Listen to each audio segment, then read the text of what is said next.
Side 2 begins with Career Opportunities, another track on the album that runs for less than 2 minutes.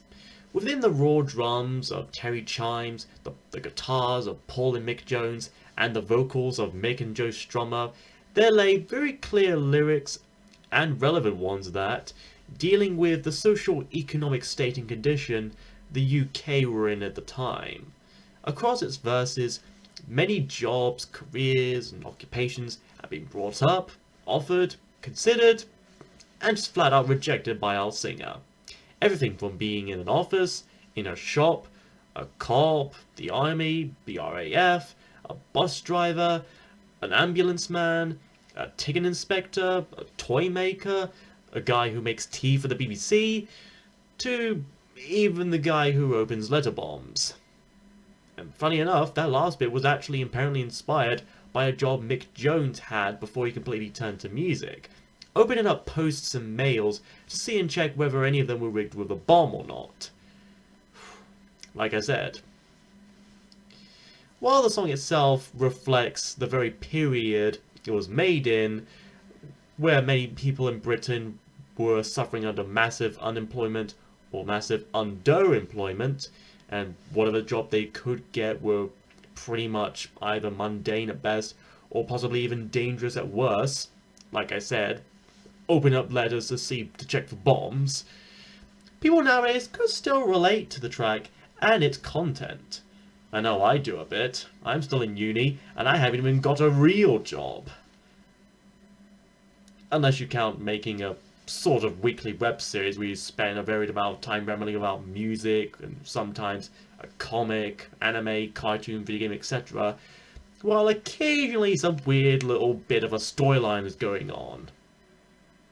The Clash would eventually do a new version of this song for a later album of theirs called Sardinista.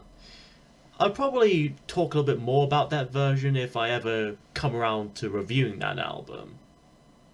Next is Cheat, a short, simple, and blunt name indeed. Almost as blunt as its lyrics, even having an F-bomb in its first verse.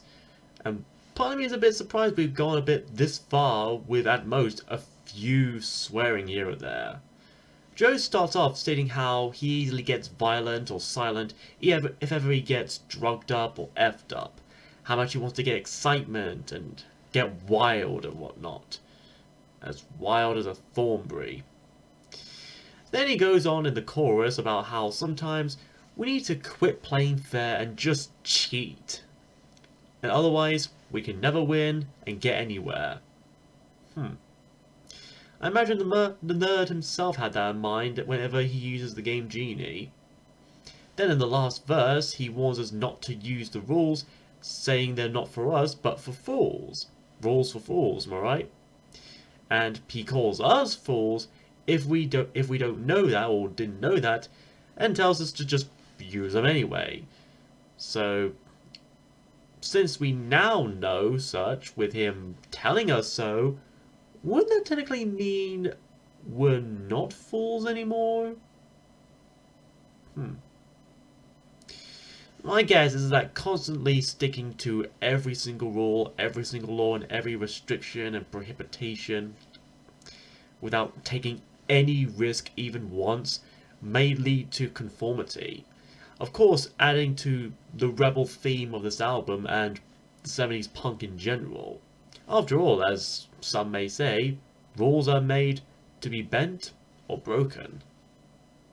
After that is Protex Blue, featuring a bit of a funky guitar riff. Punky funky, if you may. If you thought some of the songs up to this point could be a bit dirty, this is when things get a bit filthy, in terms of thematic lyrics. To put it simply and clearly, it's about condoms, and the vending machines that offer them.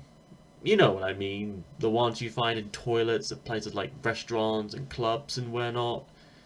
Hell, at the very end of it, Joe seems to shout out, "Johnny Johnny." Rubber Johnny, of course, being a slang used to refer to, you guessed it, a condom. In the chorus, he says he didn't want to hold you or didn't want to use you. either referring to the condom itself, as if he doesn't want to just use it for something, or he could be talking to another person, expressing how he doesn't want to be in a committed relationship and is just in it for the sex. I tried looking up Protex or Protex Blue to see if it is or was an actual brand, and one of condoms. However, the closest Protex I could find, if anything, is for a soap product. First made in 1985, years after this album. Nothing about soap one could find remotely sexy, sexual, or erotic. Unless you dropped it. In a prison. A prison jar, to be exact. I'm gonna get demonetized for this, aren't I? Afterwards are Police and Thieves, a 6-minute cover version of a song by the late reggae artist Junior Murvin, the original of which was co-written and produced by the also late Lee Scratch Perry. This version combines the chill, laid-out reggae style of the original with the simple rocking punkiness that the Clash are known for. For the most part, the lyrics seem to mostly remain the same, demonstrating how cops and robbers seem to be more alike than we may let on, scaring and fighting the streets and nations with their guns and ammunitions. Although, as much as I condemn police brutality of any kind, good police officers tend to use firearms as a last resort, riot police in particular, if even at all, like here in the UK, but what do I know?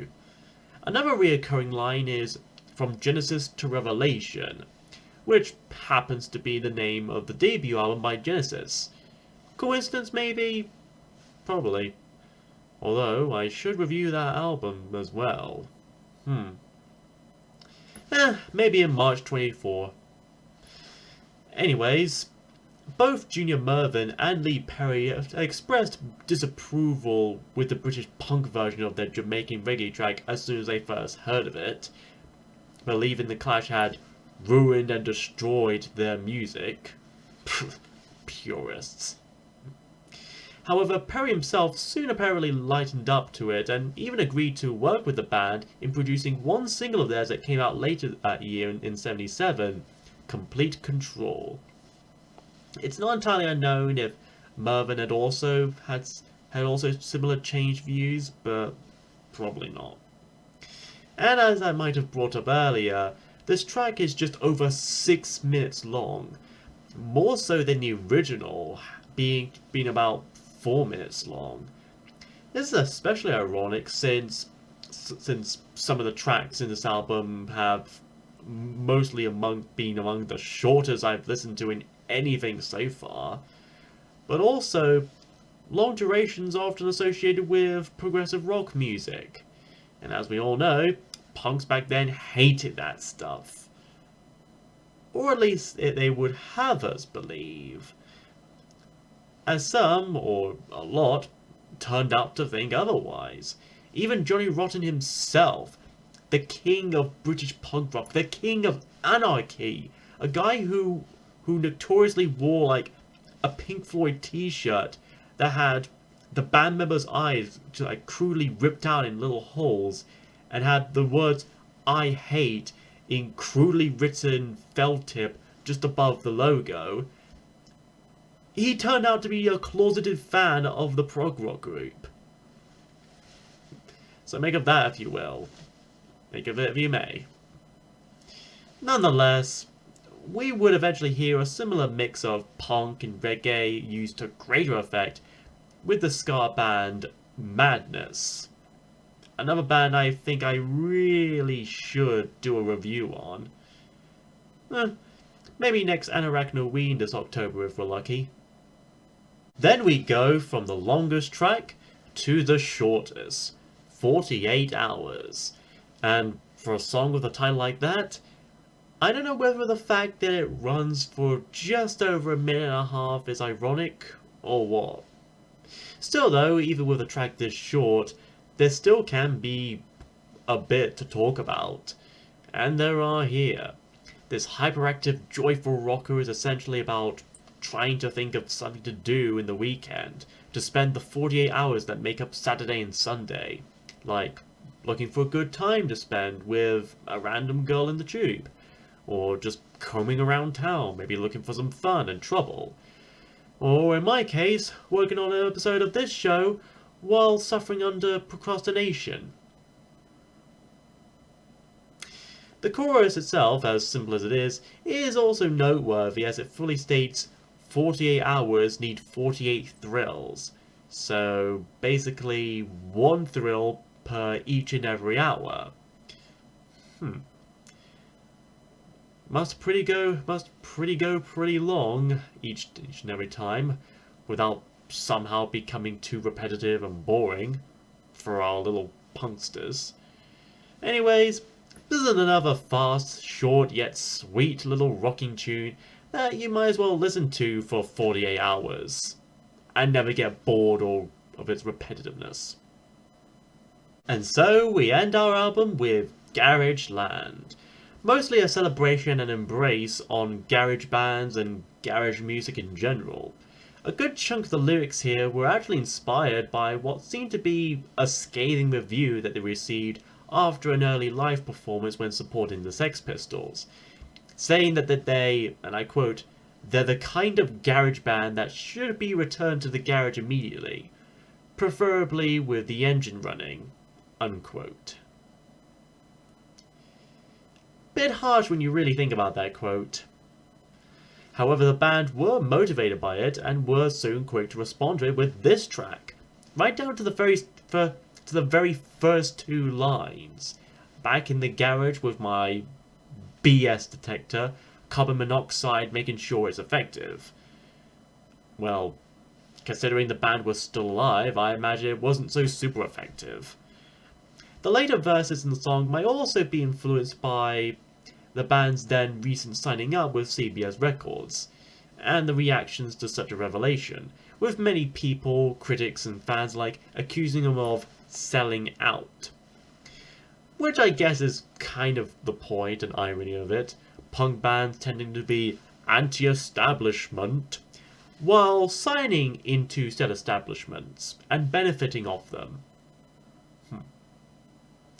And of course, the chorus itself is basically a simple and blunt declaration of them admitting to being a garage band and coming from Garageland and embracing the label and telling the world, yeah, we're a garage rock band, so what? We're gonna stay that way no matter what. And the last bit mentioning 22 singers but one microphone, as well as 5 guitar players but only one guitar, could likely refer to either the band having various people coming in to audition but none of them passing, or maybe even multi-tracks and overdubs. And the last line of "back in the garage" could refer to them sticking to or coming back to their roots, or literally going back into an actual garage as mentioned earlier. And with all that said and done, the Clash's debut album is pretty fun. If I were to nitpick anything about it, is its very short time length. It mostly adds up to 35 minutes, mostly due to a good chunk of the tracks being a bit short. Although saying a bit short could be a bit of an understatement. But just because some of them are short doesn't mean any of them are bad. A lot of the songs are still pretty catchy. They all still have that punky feel and aestheticness to it. And of course, it was pretty much one of the first, if not among the first, British punk rock records, even predating another punk rock album, which I'll probably look at later this year. And of course, in America we had bands like the Ramones and Neo Dolls, but something like the Clash were probably among the first to really fuel up the scene here in the UK. And as an open musical patriot myself, I still enjoy something like this fine. And some of the lyrics here actually still seem pretty relevant to this day, and if you like if you have a nostalgicness for the old punky rock tunes, I say give this one good copy in your collection. If you want to get into that classic punk scene, I say find this whenever way you can. I highly recommend it, and it's a good way to introduce your friends and family to this band. And it's still impressive nonetheless, considering how it took them like 17 days to record the album. Yes, I'm not kidding. 10th of February to the 27th of February 77. Over 2 weeks to get this album done. No wonder it's about 35 minutes long, and half the tracks in it were like less than 2 minutes long. Next time we hop back to the early 80s with an album that Elton John made after The Fox, but before Too Low for Zero. Wait, did I say hop back? Sorry, I meant to say jump up.